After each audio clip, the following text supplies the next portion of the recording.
Let's begin with one of the hottest topics, Venezuela. This is one of the topics you've been talking about for quite a long time already, and I would like to know how you can explain to the Venezuelan people who is the real president. We take into consideration that some Venezuelans still pay taxes to the government of Nicolás Maduro. If a foreign government needs to help their own citizens living in Venezuela, they need to get in contact with Maduro's officers. How can we explain that to the Venezuelan people? Well, it's a great and important question.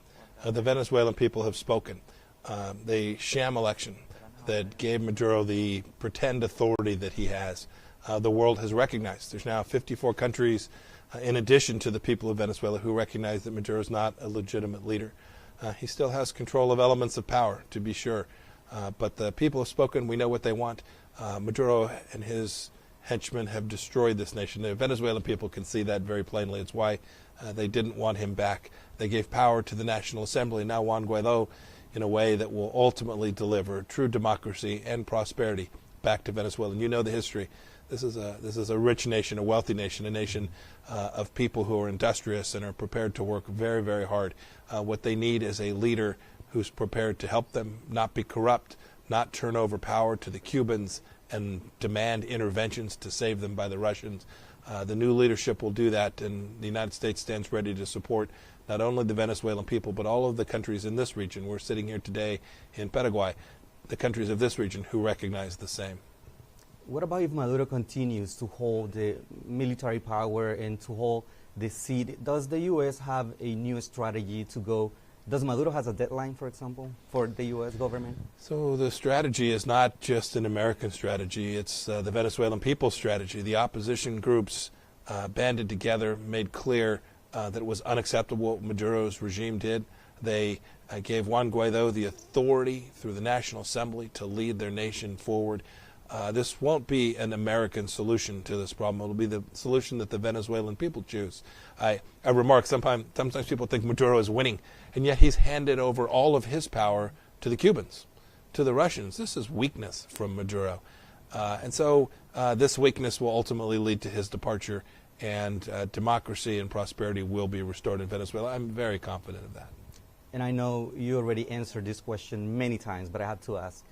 Are all options on the table still? Of course, they remain on the table. We keep all options on the table because it's very important that we don't know how things will proceed.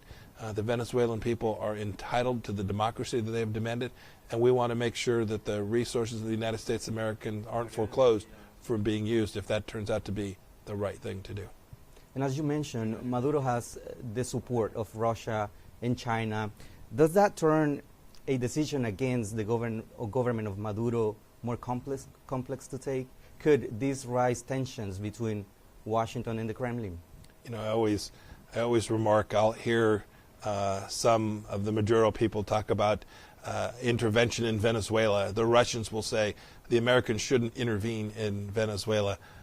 Well, I mean, it's almost funny to say, right? They've intervened in the most fundamental ways. The Cubans own the security apparatus. I would think if you were a Venezuelan military leader, you'd be embarrassed by that, right? The people of Venezuela want their own security. They want their own democracy. They want Venezuelans to lead their nation, not people from a small island, not people from Russia. They want their country to be led by their own people, and that's what Brazil and Colombia, the Lima Group, the OAS here in Paraguay, that's what all the leaders of the region are demanding, and that's what the United States stands ready to support. Is there any line of communication between U.S. officials and Venezuelan militaries? You know, I don't think there's any mistake about what America's position is with respect to the Venezuelan military. We've made clear publicly that they ought not to continue to support Maduro, that this regime is over, it's done, its day is finished, and that a new page needs to be turned, and that those who continue to support Maduro will face their own consequences, and those who make a different decision, those military leaders that make the decision to defend the Venezuelan people, will find happier days. And does the U.S. support or has given any advice to the Guaido government about giving amnesty to any Venezuelan military who turns their back on Venezuelan government? Sure, we've talked with Juan Guaido about what the first day would look like, right? The Maduro will leave.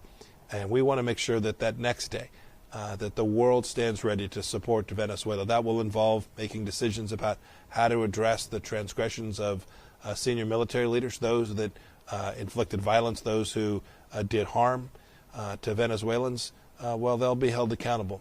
Those who made a different decision, a better decision, a decision on behalf of the democratic institutions of Venezuela will be treated very differently. With many countries in Latin America turning to the right, and with the economical crisis in Venezuela at its worst, do you think the Iranian government still have some presence in Latin America? And if it does, is it still a threat for the U.S. national security? So the question is, do the Iranians? Mm-hmm. Yes, there's no doubt. Iranian money remains in South America, being used for malign purposes, supporting Hezbollah, supporting transnational criminal organizations, supporting efforts at terrorism throughout the region.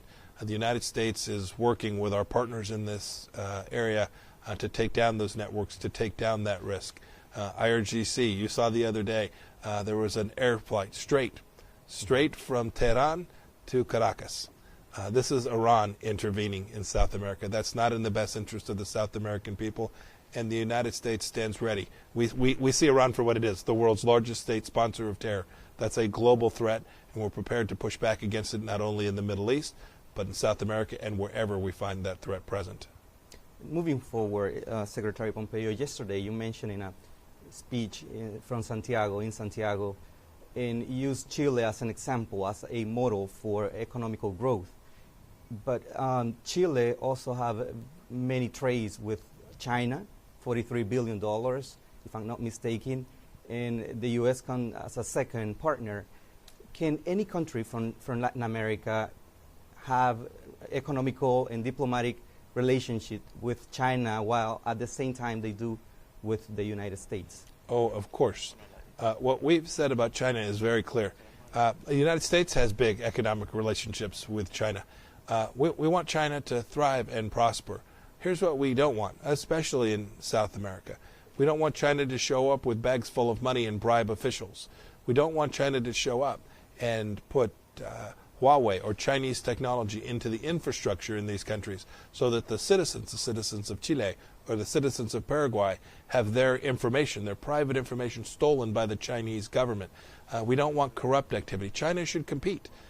We have democracies here in South America now. This is a glorious thing where there's free markets and capitalism and opportunity. That value set of transparency, of the rule of law, that's the one the South American people are demanding. It is not what China brings. If China shows up to compete on a commercial basis, that seems perfectly reasonable.